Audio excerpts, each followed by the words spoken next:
Assalamualaikum warahmatullahi wabarakatuh. Selamat berjumpa kembali pada video pembelajaran kelistrikan otomotif. Pada video kali ini kita akan mempelajari dasar sistem pengapian. Pada beberapa video yang lalu tentang sistem pengapian sudah kita bahas mengenai beberapa macam sistem pengapian. Nah, pada video kali ini kita akan mempelajari dasar tentang sistem pengapian. Baik, ini adalah gambaran sederhana dari suatu sistem pengapian, di mana ada beberapa komponen yang ada pada sistem pengapian pada kendaraan. Komponen yang pertama adalah baterai. Jadi baterai ini fungsinya sebagai sumber energi listrik pada sistem pengapian. Yang kedua adalah kunci kontak. Kunci kontak berfungsi untuk menghidupkan atau untuk mengaktifkan dan menonaktifkan sistem pengapian. Kemudian ada komponen koil. Pada sistem pengapian, koil berfungsi untuk menaikkan tegangan baterai sebesar 12 volt menjadi tegangan tinggi di atas 10.000 volt. Kemudian ada kabel tegangan tinggi. Fungsinya untuk meneruskan tegangan tinggi dari koil ke distributor. Kemudian distributor. Komponen ini berfungsi untuk mendistribusikan tegangan tinggi dari koil ke tiap-tiap busi. Nah, di dalam distributor terdapat banyak komponen, dan ini nanti akan dibahas secara khusus pada komponen sistem pengapian tipe konvensional. Kemudian berikutnya adalah kabel tegangan tinggi busi. Fungsinya adalah meneruskan tegangan tinggi dari distributor ke tiap-tiap busi sesuai dengan urutan penyalaan. Dan komponen yang terakhir adalah busi. Fungsi busi adalah memercikkan bunga api yang dihasilkan dari loncatan tegangan tinggi yang dihasilkan oleh koil melalui distributor. Tegangan tinggi tersebut akan meloncat di antara elektroda positif busi dan elektroda negatifnya. Nah, busi terpasang pada kepala silinder dari suatu engine. Percikan api pada busi ini terjadi di akhir langkah kompresi atau menjelang titik mati atas pada langkah kompresi pada suatu mesin bensin. Ya, jadi ini adalah beberapa komponen yang ada pada sistem pengapian. Nah, sebelum kita lanjutkan, silahkan bisa menjawab pertanyaan ini. Pertanyaan pertama, apa fungsi koil pada sistem pengapian? Mengapa koil bisa menaikkan tegangan baterai 12 volt menjadi tegangan tinggi di atas 10.000 volt? Kemudian pertanyaan selanjutnya adalah, apa fungsi distributor? Pertanyaan selanjutnya adalah, kapan busi memercikan bunga api? Silahkan beberapa pertanyaan tersebut dijawab untuk mengevaluasi apakah saya sudah paham atau belum. Nah, jadi dari penjelasan singkat tadi ya, kita dapat simpulkan bahwa sistem pengapian berfungsi untuk menghasilkan percikan bunga api pada busi yang kuat dan tepat untuk memulai pembakaran campuran udara dan bahan bakar di ruang bakar. Percikan api ini terjadi di akhir langkah kompresi pada sebuah motor bensin. Nah, ini adalah penjelasan singkat mengenai fungsi sistem pengapian pada suatu mesin bensin. Beberapa syarat yang harus dipenuhi oleh suatu sistem pengapian diantaranya adalah sebagai berikut. Sistem pengapian harus mempunyai suatu sumber energi listrik untuk memenuhi kebutuhan listrik pada sistem pengapian. Sumber energi listrik ini biasanya berasal dari baterai atau kumparan yang menghasilkan tegangan. Sistem pengapian harus menghasilkan tegangan puncak yang lebih tinggi daripada syarat batas tegangan busi pada semua tingkat kecepatan. Sistem pengapian harus mendistribusikan tegangan tinggi ke tiap busi pada saat yang tepat dalam tiap siklus. Sistem pengapian, terutama baterai, harus mampu mensuplai arus yang cukup ke koil untuk menghasilkan medan magnet yang kuat untuk mendapatkan energi yang tinggi sehingga dapat menghasilkan bunga api untuk membakar campuran udara bahan bakar di dalam ruang bakar. Durasi loncatan api harus cukup lama dengan energi yang cukup untuk menghasilkan terjadinya penyalaan campuran udara dan bahan bakar di ruang bakar. Sistem pengapian harus mempunyai ketahanan yang cukup untuk menahan getaran dan panas yang dihasilkan oleh mesin. Sistem pengapian menghasilkan tegangan lebih dari 10.000 volt. Nah, tegangan tersebut akan diubah menjadi api oleh busi. Pada elektroda busi, elektroda positif yang berwarna merah dan elektroda negatif yang terhubung dengan bodi atau terhubung dengan massa. Tegangan tinggi yang berasal dari koil melalui distributor dan kabel tegangan tinggi mengalir melalui inti atau elektroda positif pada busi dan meloncat di antara celah busi. Pada tekanan atmosfer atau pada tekanan 1 bar pada celah busi 0,6 mm, tegangan yang dibutuhkan agar terjadi percikan api di antara celah busi adalah 2 sampai 3 kV atau 2000 sampai 3000 volt. Jika tegangan kurang dari 2000 volt, maka tidak akan terjadi percikan api di antara elektroda busi. Jadi, pada tekanan atmosfer dan celah busi 0,6 mm, maka tegangan yang diperlukan agar terjadi loncatan api di antara celah busi ini adalah 2 sampai 3 kV atau 2000 sampai 3000 volt. Busi terpasang pada kepala silinder. Nah, ujung busi atau bagian elektroda busi berada di ruang bakar.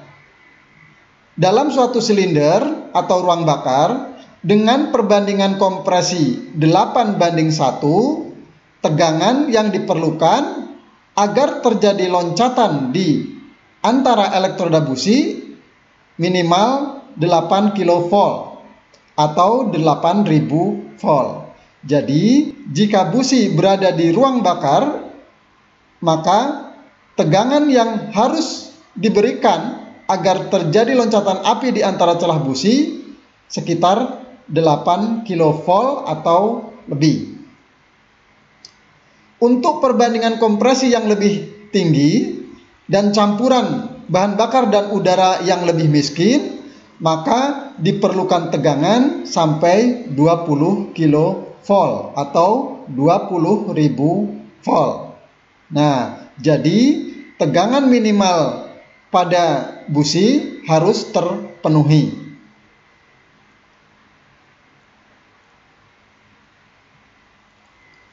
Sistem pengapian harus dapat mengubah tegangan baterai 12 volt menjadi sekitar 8 sampai 20 kV atau 8.000 sampai 20.000 volt. Tegangan tersebut harus dapat disalurkan ke silinder dengan tepat dan pada saat atau timing yang tepat juga. Beberapa sistem pengapian bahkan dapat menghasilkan tegangan sampai 40 kV atau 40.000 volt untuk disalurkan ke busi.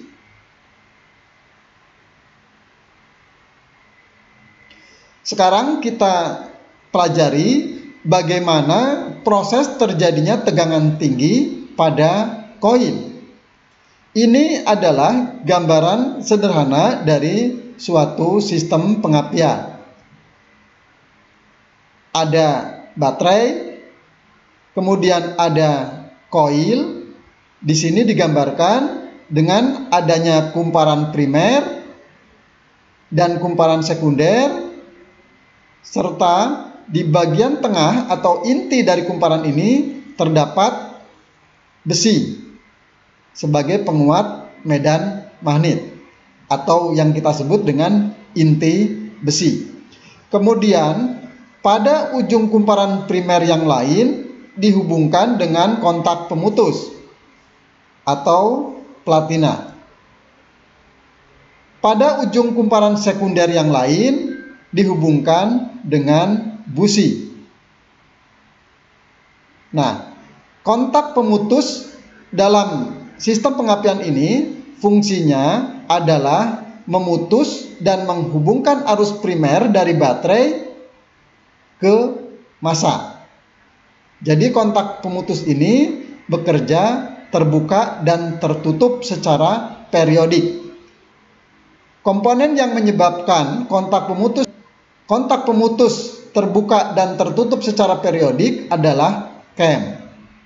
Jadi cam ini fungsinya untuk mendorong kontak pemutus sehingga kontak pemutus bisa membuka dan menutup dengan cepat.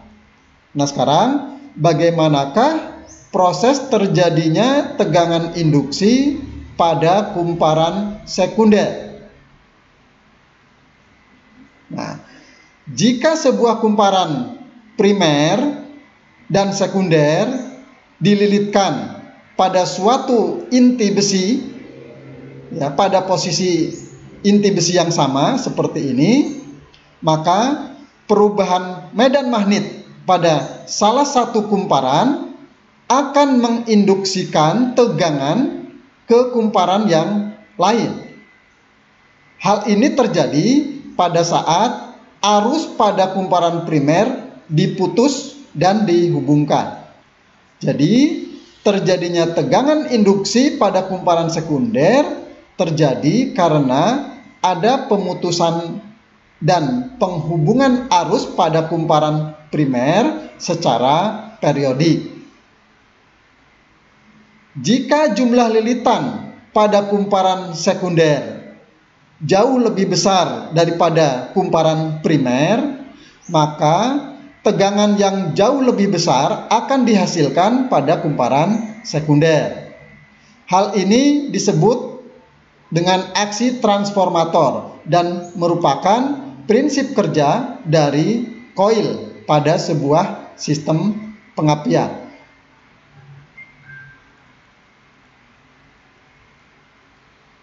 Sekarang kita lihat bagaimana prinsip bekerjanya sistem pengapian ini. Pada saat kontak pemutus tertutup, arus dari baterai akan mengalir ke kumparan primer. Kemudian dari kumparan primer akan mengalir ke kontak pemutus, kemudian ke massa. Apa yang terjadi jika arus mengalir dari baterai ke kumparan primer, kemudian ke kontak pemutus dan ke massa? Efeknya adalah terjadi medan magnet pada kumparan primer dan pada inti besi. Nah, jadi medan magnet yang terjadi pada kumparan primer menyebabkan terjadinya medan magnet juga pada inti besi. Dan inti besi ini akan memperkuat medan magnet yang dihasilkan oleh kumparan primer. Nah, jadi setelah arus primer mengalir, maka terjadi medan magnet. Ya, medan magnet tersebut semakin kuat dengan adanya inti besi.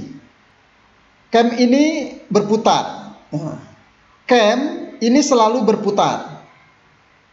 Nah, pada saat ujung kem menekan tumit pada kontak pemutus, maka kontak pemutus akan terbuka. Kita lihat, ya. Jadi pada saat kem mendorong kontak pemutus, maka kontak pemutus akan terbuka. Efeknya adalah medan magnet yang tadi dihasilkan pada kumparan primer dan dikuatkan oleh inti besi, sekarang medan magnetnya hilang. Hilangnya medan magnet ini sangat cepat bersamaan dengan terbukanya kontak pemutus. Nah, apa efek dari hilangnya medan magnet? Di mana sebelumnya medan magnet ini sangat kuat. Kemudian tiba-tiba kontak pemutus terbuka, maka medan magnetnya hilang dengan cepat. Efek yang terjadi adalah pada kumparan primer terjadi tegangan induksi diri. Pada gambar ini ditunjukkan dengan warna biru.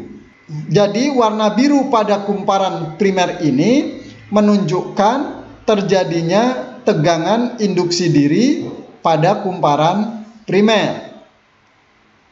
Sedangkan pada kumparan sekunder terjadi induksi mutual. Ditunjukkan dengan garis berwarna merah. Tegangan induksi mutual pada kumparan sekunder jauh lebih tinggi dibandingkan dengan tegangan induksi diri pada kumparan primer. Nah, pada sistem pengapian pada kendaraan atau pada motor bensin, tegangan induksi diri pada kumparan primer koil itu sekitar 400-500 volt. Sedangkan pada kumparan sekunder, tegangan mutual atau tegangan tinggi yang terjadi di atas 10.000 volt tergantung dari banyaknya jumlah lilitan pada kumparan sekunder. Nah, tegangan tinggi pada kumparan sekunder kemudian dialirkan ke busi dan ke massa.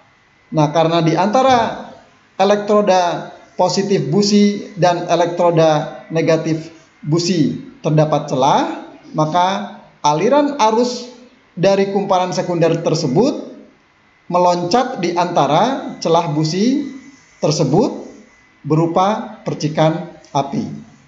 Sedangkan pada kumparan primer, tegangan induksi diri akan diserap oleh kondensor. Nah, pada bagian ini penjelasannya nanti akan secara lengkap dibahas pada cara kerja sistem pengapian. Nah, jadi gambaran dari penjelasan ini adalah gambaran sederhana bagaimana terjadinya tegangan tinggi pada koil. Nah, baik ya. Jadi dari beberapa penjelasan tadi bisa kita lihat ya bahwa pada saat kontak pemutus tertutup, maka aliran arus dari baterai terjadi ke kumparan primer kemudian ke massa, sehingga terjadi medan magnet pada kumparan primer dan medan magnet tersebut diperkuat oleh inti besi. Ya. Kemudian pada saat platina terbuka, maka akan terjadi tegangan induksi diri pada kumparan primer. Sedangkan pada kumparan sekunder akan terjadi induksi mutual. yang besar tegangannya jauh lebih tinggi dibanding dengan tegangan pada kumparan primer. Nah, baik. Sekarang coba dijawab beberapa pertanyaan ini. Peristiwa apa sajakah yang terjadi pada saat kontak pemutus tertutup? Silahkan dijawab. Pertanyaan berikutnya adalah, apa yang terjadi pada saat kontak pemutus terbuka? Silahkan dijawab. Sekarang kita lihat bagaimana proses terbuka dan tertutupnya platina secara kontinu atau secara periodik. Kemudian peristiwa apa saja yang terjadi pada kumparan primer dan kumparan sekunder pada saat platina terbuka dan tertutup. Busi memercik pada saat platina terbuka. Sedangkan medan magnet terjadi pada saat platina tertutup.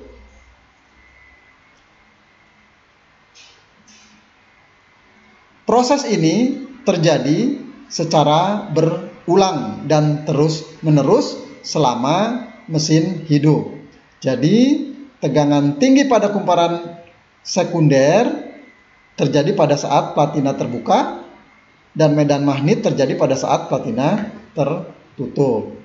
Baik, kita lanjutkan. Besarnya tegangan induksi mutual pada kumparan sekunder tergantung dari besarnya arus yang mengalir ke kumparan primer. Kemudian, besarnya tegangan induksi mutual pada kumparan sekunder juga tergantung dari perbandingan antara jumlah kumparan primer dan jumlah lilitan pada kumparan sekunder. Serta besarnya tegangan induksi mutual pada kumparan sekunder juga tergantung dari perubahan medan magnet pada koil, ya, atau tergantung dari kecepatan membuka dan menutupnya kontak pemutus. Mengapa demikian? Karena semakin cepat membuka kontak pemutus, maka medan magnet pada koil ini akan hilang juga semakin cepat. Ya, jadi 3 hal inilah yang menyebabkan terjadinya tegangan induksi mutual pada kumparan sekunder. Yang pertama adalah besarnya arus yang mengalir ke kumparan primer. Yang kedua adalah perbandingan jumlah lilitan kumparan primer dan jumlah lilitan kumparan sekunder. Dan yang ketiga adalah kecepatan pemutusan atau penghubungan arus oleh kontak pemutus.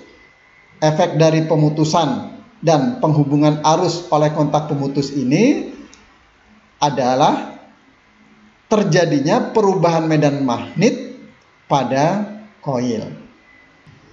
Untuk efisiensi yang optimum, sudut pengapian harus tepat agar tekanan pembakaran maksimum yang terjadi di dalam silinder berada saat piston sekitar 10 derajat setelah titik mati atas. Sekarang kita bahas mengenai sudut pengapian atau ignition timing. Jadi ignition timing ini adalah saat di mana busi memercikan bunga api beberapa derajat sebelum titik mati atas di akhir langkah kompresi. Nah, jadi kalau kita lihat grafik di sini ada sudut engkol, ya. Kemudian di sini garis putus-putus ini adalah titik mati atas, posisi titik mati atas, ya. Kemudian sumbu Y-nya ini adalah tekanan. Kemudian titik A ini adalah titik di mana busi memercikan api pada saat putaran lambat. Ya, kemudian nanti kita bahas juga pada titik B di mana terjadinya percikan api pada busi pada putaran tinggi terjadi di titik B. Nah, nanti akan kita bahas selanjutnya. Jadi, ignition timing atau sudut pengapian ini adalah jarak antara saat busi memercik sebelum titik mati atas sampai dengan batas titik mati atas. Jadi ada beberapa derajat busi memercik sebelum titik mati atas. Jadi kalau kita lihat posisi di sini, busi memercikan bunga api, posisi poros engkol berada beberapa derajat sebelum titik mati atas. Umumnya sudut pengapian ignition timing itu besarnya adalah 10 derajat sebelum titik mati atas. Nah, jadi kalau kita lihat di sini ada titik 1, titik 2, titik 3, dan titik 4. Ya, kita singgung sekilas bahwa titik 1 ini adalah titik di mana busi memercikan bunga api. Kemudian titik 2 setelah titik 1 ini adalah pembakaran dimulai. Nah, jadi jarak antara busi memercik sampai pembakaran dimulai ini juga membutuhkan waktu. Ini sering disebut dengan ignition delay atau keterlambatan pembakaran. Ya. Nah, jadi di sini pembakaran dimulai atau terjadi propagasi api. Kemudian titik 3 ini adalah puncak pembakaran. Tekanan pembakaran terjadi di titik 3 kira-kira 10 derajat setelah TMA. Dan di titik 4 ini akhir pembakaran. Ya. Nah, kita lihat di sini ya. Apa hubungannya pengapian 10 derajat sebelum TMA dan tekanan maksimum setelah titik mati atas, yaitu 10 derajat setelah titik mati atas. Jadi kalau di grafik ini kita lihat titik 1 dan titik 3. Nah, jadi titik 1 berarti 10 derajat sebelum TMA dan titik 3 10 derajat setelah titik mati atas. Nah, jadi di antara 10 derajat sebelum titik mati atas dan 10 derajat setelah titik mati atas ada jeda waktu kira-kira 0,03 detik. Ya. Nah, 0,003 detik ini adalah proses terjadinya pembakaran, di mana busi memercik 10 derajat sebelum titik mati atas, kemudian pembakaran maksimal yang menghasilkan tekanan maksimum terjadi 10 derajat setelah titik mati atas. Nah, dari 10 derajat sebelum dan 10 derajat setelah titik mati atas, berarti ini adalah lamanya waktu yang dibutuhkan untuk terjadinya pembakaran. Mulai busi memercik sampai dengan terjadinya tekanan maksimal di dalam ruang bakar. Membutuhkan waktu sekitar 0,003 detik.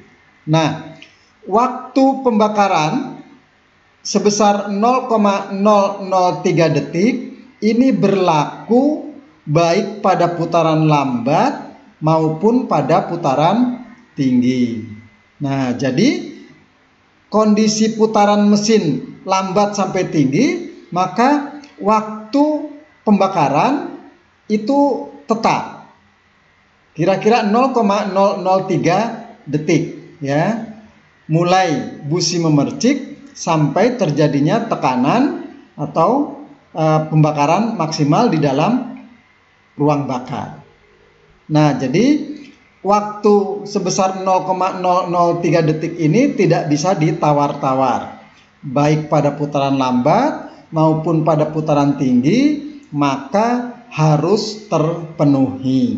Nah, oleh karena itu, kalau kita lihat di sini, 10 derajat sebelum titik mati atas dan 10 derajat setelah titik mati atas, maka ada 20 derajat engkol untuk lamanya pembakaran. Ya. Jadi sudut engkol 10 derajat sebelum TMA sampai 10 derajat setelah TMA membutuhkan 20 derajat engkol.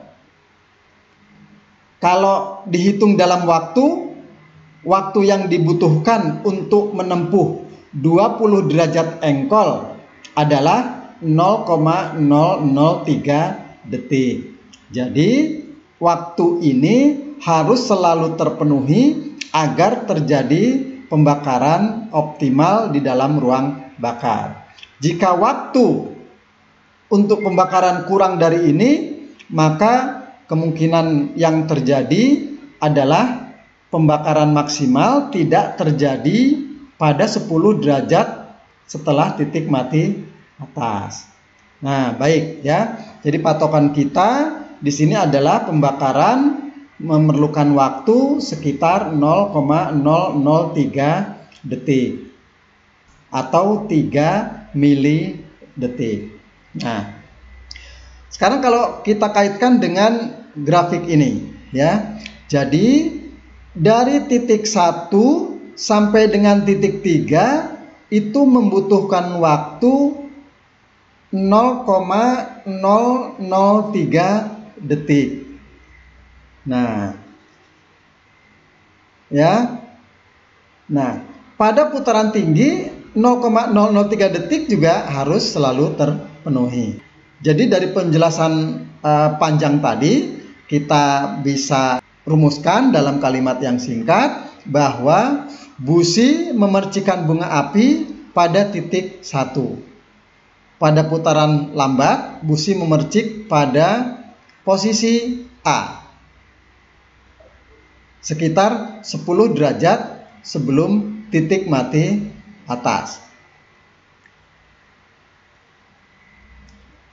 Kemudian pada titik 2, ini pembakaran dimulai.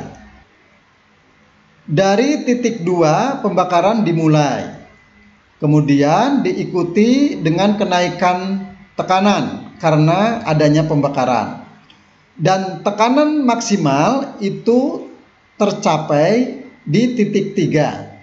Ya, sekitar 10 derajat setelah titik mati atas. Nah, kemudian karena tekanan maka piston terdorong ke bawah dan poros engkol berputar searah jarum jam. Ya.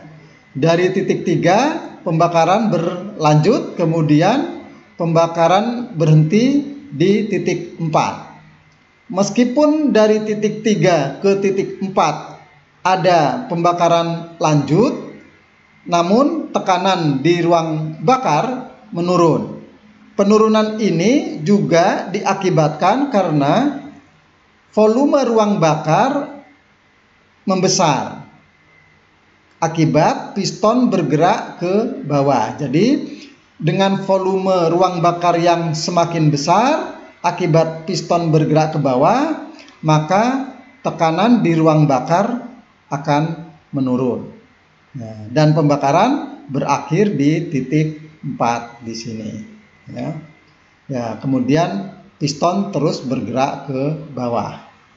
Pembakaran diawali dari percikan bunga api pada busi, kemudian pembakaran dimulai pada titik 2 karena adanya ignition delay, ya. Kemudian dari titik 2 pembakarannya berlanjut, ya. Tekanannya meningkat sampai terjadi pembakaran maksimal dan tekanan maksimal di titik 3. Kemudian pembakaran masih berlanjut sampai titik 4. Ya. Nah, sekarang kita lihat pada saat putaran tinggi, ya. Pada saat putaran tinggi, busi memercik lebih awal pada akhir langkah kompresi, ya, beberapa derajat sebelum TMA, dan sudut ini lebih besar dibanding dengan pada saat putaran lambat. Sekarang kita lihat. Pada pembahasan putaran lambat sebelumnya, busi memercik di titik A. Ya. Titik A sampai TMA besarnya sekitar 10 derajat.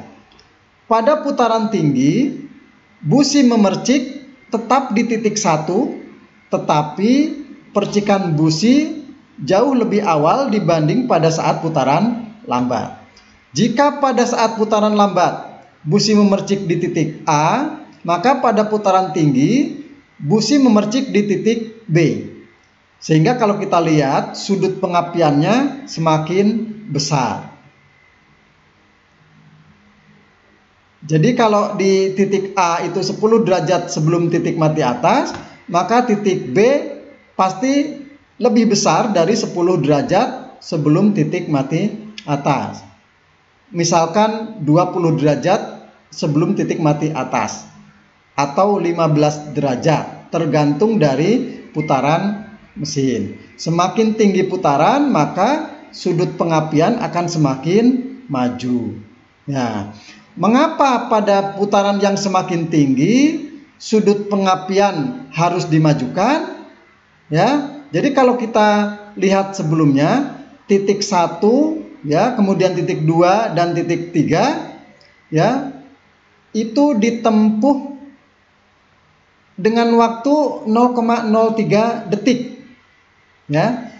Pada putaran tinggi dari titik 1, 2 ke 3, waktu tempuhnya tetap 0,03 detik. Nah, tetapi sudut pengapiannya sekarang yang berubah. Jadi pada saat putaran tinggi tidak lagi 10 derajat sebelum titik mati atas.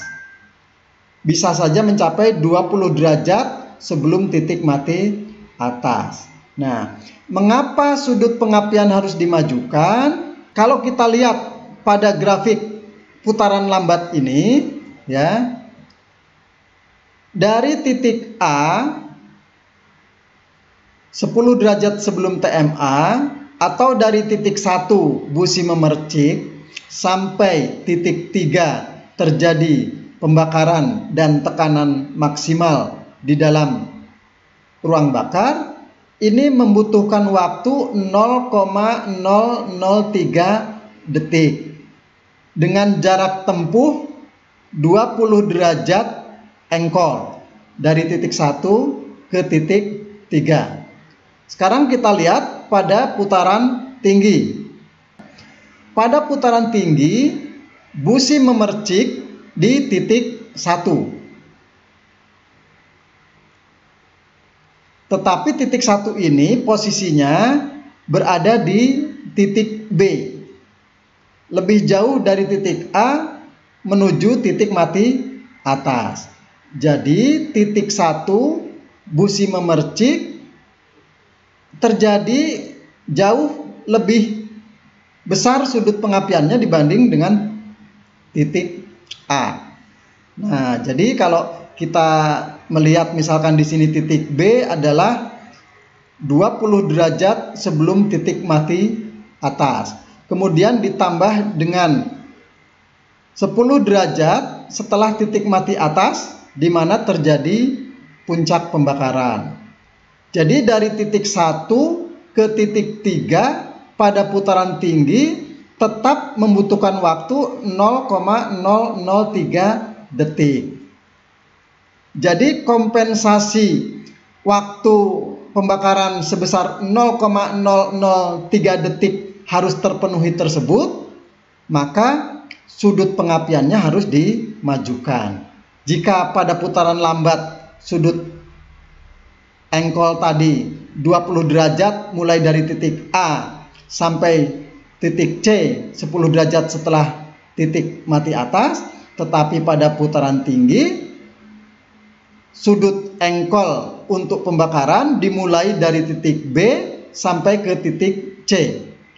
Ya, kalau titik B ini misalkan sekitar 20 derajat sebelum titik mati atas dan titik C ini adalah 10 derajat setelah titik mati atas, maka pada putaran tinggi jarak tempuh engkol untuk terjadinya pembakaran adalah 20 ditambah 10, yaitu sebesar 30 derajat engkol. Ini sebagai contoh. Jadi pada saat putaran tinggi, waktu pembakaran 0,003 detik itu terjadi dengan besarnya sudut engkol sekitar 30 derajat.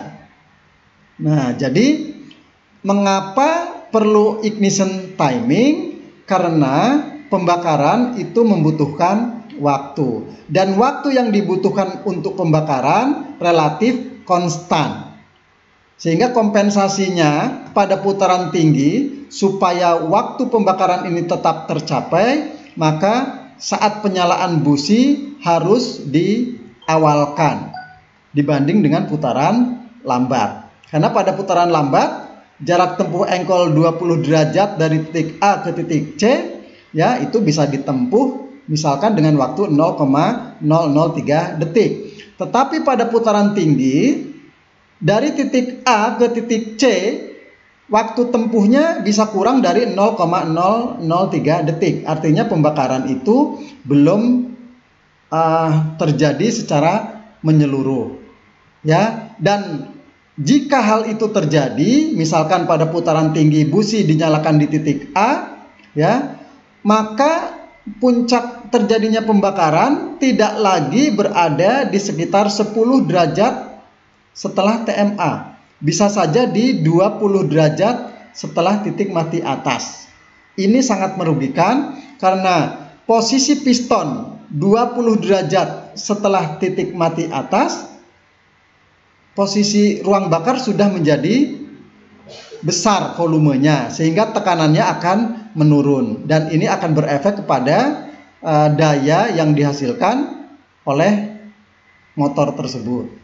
Nah, oleh karena itu, baik pada putaran lambat maupun putaran tinggi, maka puncak pembakaran harus tetap dijaga pada titik 3 sekitar 10 derajat setelah titik mati atas. Nah, supaya tetap terjaga, maka pada putaran tinggi busi dinyalakan lebih awal sehingga waktu pembakaran sebesar 0,003 detik tetap bisa tercapai pada posisi titik 3 atau 10 derajat setelah titik mati atas. Pada putaran tinggi yang semakin cepat putaran engkolnya, maka busi harus dinyalakan lebih awal supaya dari titik busi menyala sampai puncak pembakaran di titik 3 waktu tempuhnya ya atau lama tempuhnya itu 0,003 detik sesuai dengan waktu yang diperlukan untuk pembakaran. Nah, jadi semakin tinggi putaran mesin maka busi dinyalakan harus semakin maju sebelum titik mati atas. Ya, karena semakin cepat berarti poros engkol berputar semakin cepat sehingga waktu yang dibutuhkan untuk pembakaran tetap konstan 0,003 detik ya harus diantisipasi dengan memajukan saat pengapian. Nah, inilah pentingnya saat pengapian dimajukan. Nah, jadi ini yang perlu kita ingat mengapa sudut pengapian atau ignition timing pada putaran lambat, putaran sedang dan putaran tinggi berbeda. Ya, pada putaran lambat sudut pengapiannya sekitar 10 derajat sebelum titik mati atas, sedangkan putaran yang semakin cepat maka sudut pengapian akan semakin maju lebih besar dari 10 derajat sebelum titik mati atas. Semakin cepat putaran, sudutnya akan semakin maju. Ya, jadi pemajuan ini untuk mengantisipasi dan memenuhi lamanya proses pembakaran yang membutuhkan waktu yang konstan. Baik, ya. Nah, jadi kita kembali ke grafik ini. Jadi busi menyala beberapa derajat sebelum titik mati atas dan lebih besar sudutnya dibanding pada saat putaran lambat.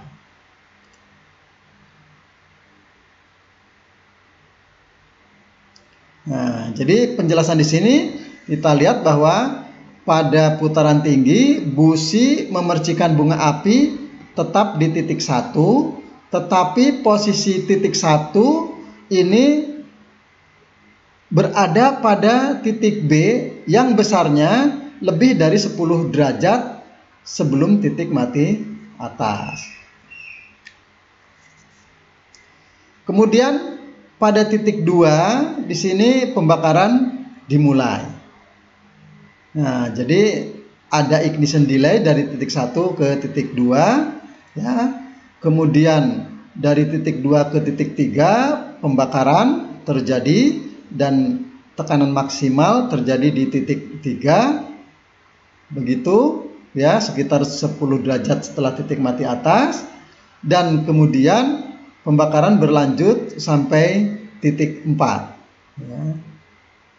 Nah, jadi meskipun berlanjut karena volume silinder atau volume ruang bakar ini semakin besar akibat gerakan piston yang makin ke bawah, maka tekanan di ruang bakar menurun, ya.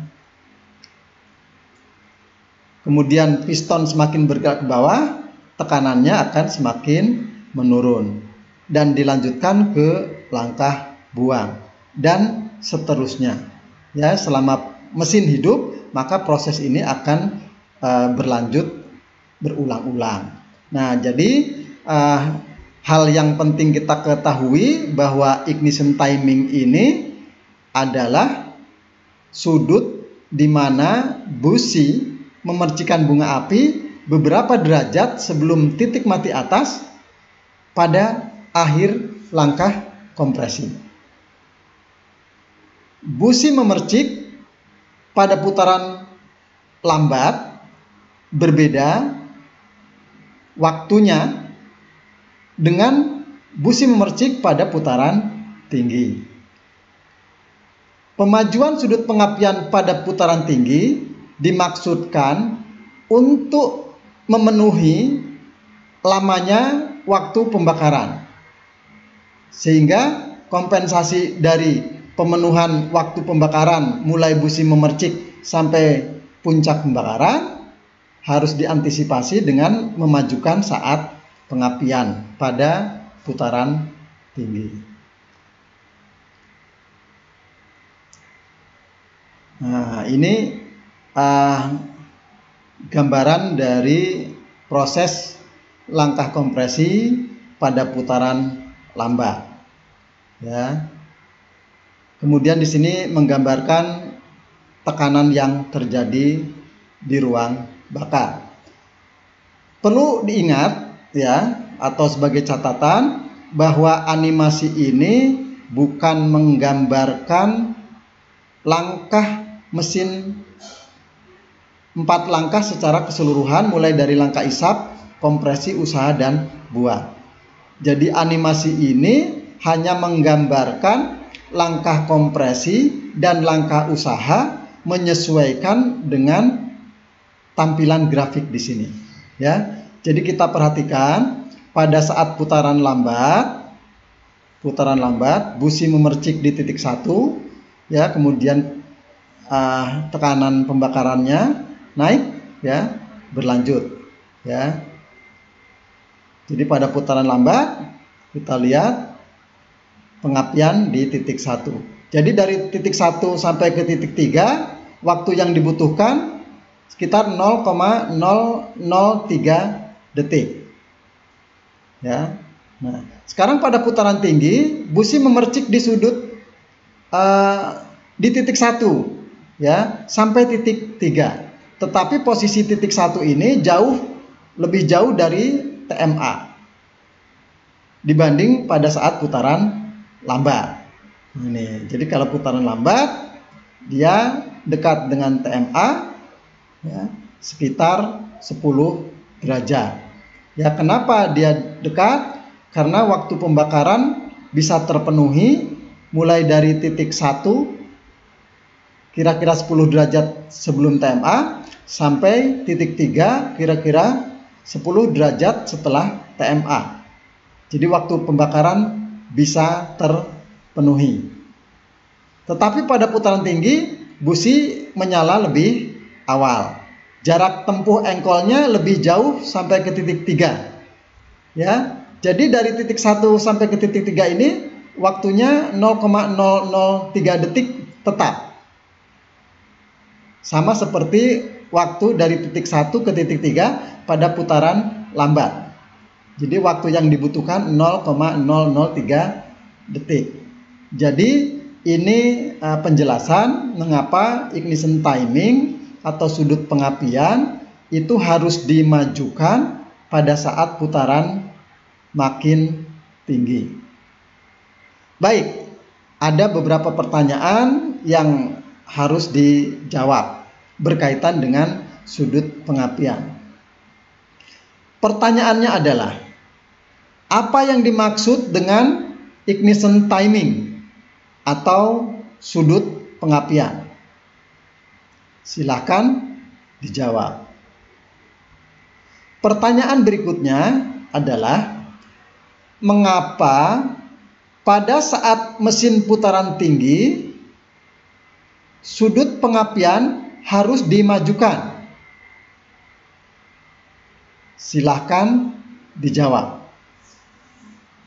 Pertanyaan berikutnya adalah, apa yang terjadi jika pada saat putaran tinggi busi tidak dimajukan saat pengapiannya?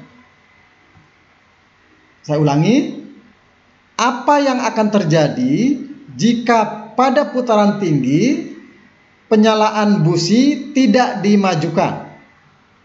Silahkan dijawab. Beberapa informasi tambahan yang perlu kita ketahui berkenaan dengan ignition timing adalah sebagai berikut. Sudut pengapian ideal tergantung pada putaran engine dan beban engine. Putaran engine yang semakin tinggi, maka sudut pengapian juga harus semakin dimajukan. Campuran udara dan bahan bakar di dalam silinder membutuhkan waktu tertentu untuk terbakar. Pada putaran yang lebih tinggi, waktu piston untuk bergerak dengan jarak tempuh yang sama semakin sedikit. Dengan memajukan saat pengapian, maka waktu pembakaran yang dibutuhkan dapat tercapai.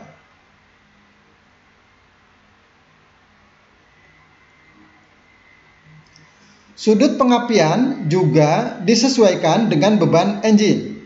Saat beban engine rendah dan campuran bahan bakar dan udara lebih miskin, sudut pengapian harus dimajukan. Saat beban lebih besar dan membutuhkan campuran lebih kaya yang dapat terbakar lebih cepat, sudut pengapian perlu dimundurkan. Jadi, pada semua kondisi engine, sudut pengapian ideal diperlukan agar tekanan maksimum pembakaran tetap berada di sekitar 10 derajat setelah titik mati atas.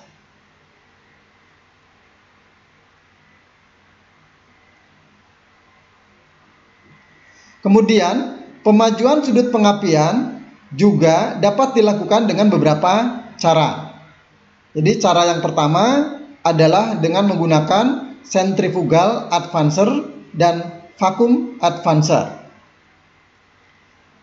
Namun, pada engine dengan adanya engine management system, pemajuan saat pengapian atau ignition timing dilakukan secara elektronik berdasarkan sensor-sensor kondisi kerja engine atau kondisi kerja mesin. Baik, demikianlah pembahasan mengenai dasar sistem pengapian. Mudah-mudahan apa yang disampaikan dapat bermanfaat. silahkan bisa dipelajari berulang-ulang. Jika merasa belum paham, kemudian pertanyaan-pertanyaan yang disampaikan di sela-sela penjelasan tentang dasar sistem pengapian ini, silahkan bisa dijawab. Demikian, sampai berjumpa di video-video berikutnya. Saya akhiri. Assalamualaikum warahmatullahi wabarakatuh.